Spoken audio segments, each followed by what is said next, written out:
Hello friends. आज है 18 मई। तो आइए देखते हैं 18 मई से रिलेटेड कुछ मोस्ट इम्पॉर्टेंट करंट अफेयर और उससे रिलेटेड कुछ फैक्ट्स। अगर आप किसी भी कॉम्पिटिटिव एग्जाम की तैयारी कर रहे हैं तो करंट अफेयर का ये एपिसोड एंड तक जरूर देखें।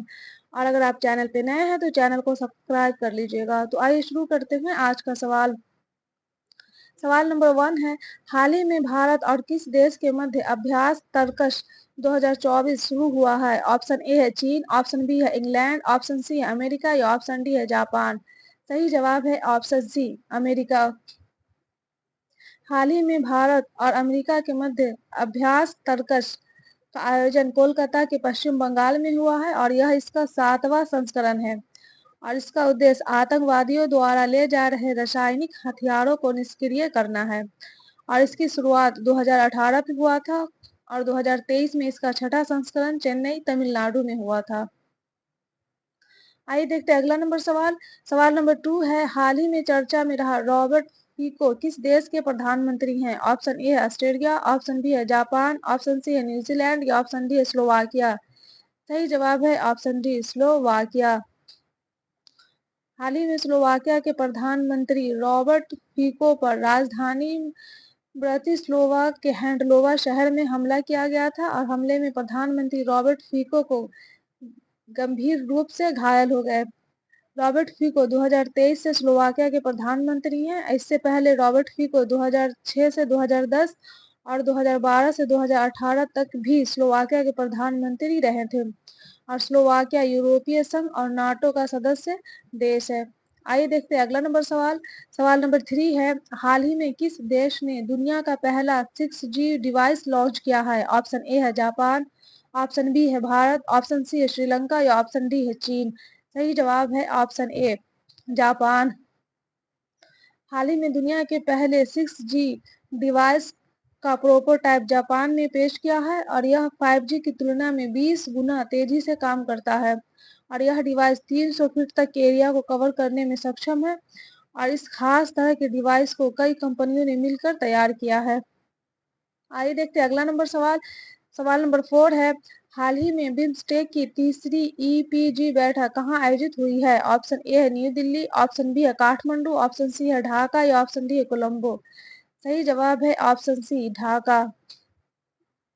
हाल ही में बिम्स्टेक की तीसरी EPG बैठक ढाका में आयोजित हुई है और बैठक की अध्यक्षता थाईलैंड के डॉक्टर सुन थॉर्न चायनदीपम ने किया, क्योंकि थाईलैंड बिम्स्टेक का वर्तमान अध्यक्ष है।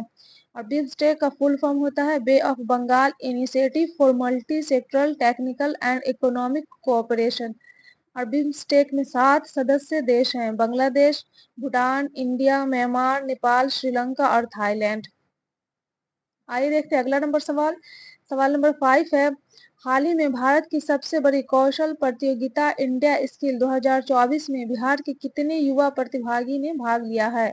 ऑप्शन ए है 13 युवा प्रतिभागी, ऑप्शन बी है 15 युवा प्रतिभागी, ऑप्शन सी है 3 युवा प्रतिभागी या ऑप्शन डी है 39 युवा प्रतिभागी। सही जवाब है ऑप्शन डी, 39 युवा प्रतिभागी। भारत की सबसे बड़ी कौशल प्रतियोगिता इंडिया स्किल्स 2024 का उद्घाटन कौशल विकास और उद्यमिता मंत्रालय, भारत सरकार द्वारा यशोभूमि द्वारका, नई दिल्ली में किया गया। और इसके आयोजन की तिथि है 15 से 9 मई 2024। और यह देश के युवाओं को राष्ट्रीय और अंतर्राष्ट्रीय स्तर पर अपनी प्रतिभा दिखाने के लिए एक मंच प्रदान करती है। और इस 5 दिवसीय कौशल प्रतियोगिता में 61 श्रेणियों में पूरे भारत के छात्रों को कौशल का परीक्षण होगा। और चयनित युवाओं को फ्रांस के लियोन शहर में होने वाले वर्ल्ड स्किल्स ओलंपियाड में देश का प्रतिनिधित्व करने का मौका मिलेगा। आइए देखते हैं अगला नंबर सवाल। सवाल नंबर 6 है, हाल ही में कौन भारत के 85वें ग्रैंड मास्टर बने हैं? Option A P Shyam Nikhil, option B है वैशाली रमेश बाबू, ऑप्शन सी है NR अश्विन या ऑप्शन डी है इनमें से कोई नहीं। सही जवाब है option A P Shyam Nikhil.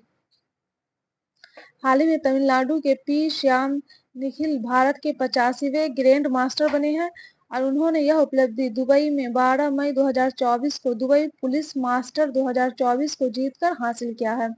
और इससे पहले बार्सिलोना स्पेन में चेन्नई तमिलनाडु की वैशाली रमेश बाबू भारत की 84वीं ग्रैंड मास्टर बनी थी। आइए देखते हैं अगला नंबर सवाल। सवाल नंबर 7 है, हाल ही में ग्लोबल ट्रेड रिसर्च इनिशिएटिव द्वारा जारी एक रिपोर्ट के अनुसार कौन सा देश वित्तीय वर्ष 2023-24 में भारत का सबसे बड़ा व्यापारिक भागीदार बना है? ऑप्शन ए है अमेरिका, ऑप्शन बी है सऊदी अरब, ऑप्शन सी है जापान या ऑप्शन डी है चीन। सही जवाब है ऑप्शन डी, चीन। हाल ही में ग्लोबल रिसर्च इनिशिएटिव (जीटीआरआई) द्वारा जारी नवीनतम रिपोर्ट के अनुसार बीते वित्तीय वर्ष 2023-24 में चीन 118.4 अरब डॉलर की द्विपक्षीय व्यापार के साथ भारत का सबसे बड़ा व्यापारिक भागीदार रहा है।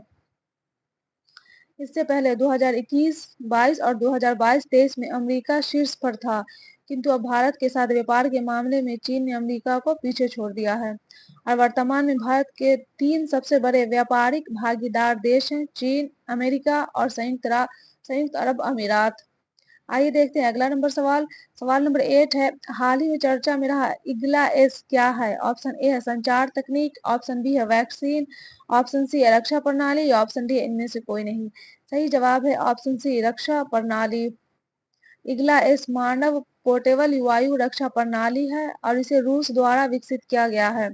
वही 2004 में यह रूसी सेना में शामिल हुआ था और इसे आसानी से एक सैनिक द्वारा कंधे पर ले जाया जा सकता है और यह प्रणाली इंफ्रारेड हेमिंग तकनीक का उपयोग करती है, जो इसे दुश्मन के विमानों, हेलीकॉप्टरों और ड्रोन को ट्रैक कर नष्ट करने में सक्षम बनाती है।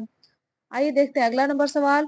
सवाल नंबर 9 है, हाल ही में अंतर्राष्ट्रीय प्रकाश दिवस कब मनाया गया है? ऑप्शन ए है 15 मई, ऑप्शन बी है 16 मई, ऑप्शन डी है 17 मई या ऑप्शन सी है 17 मई या ऑप्शन डी है 18 मई।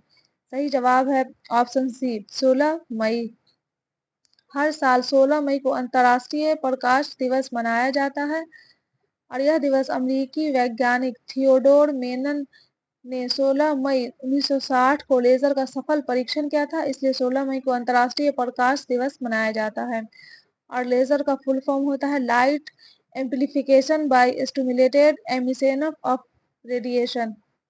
आइए देखते हैं अगला नंबर सवाल।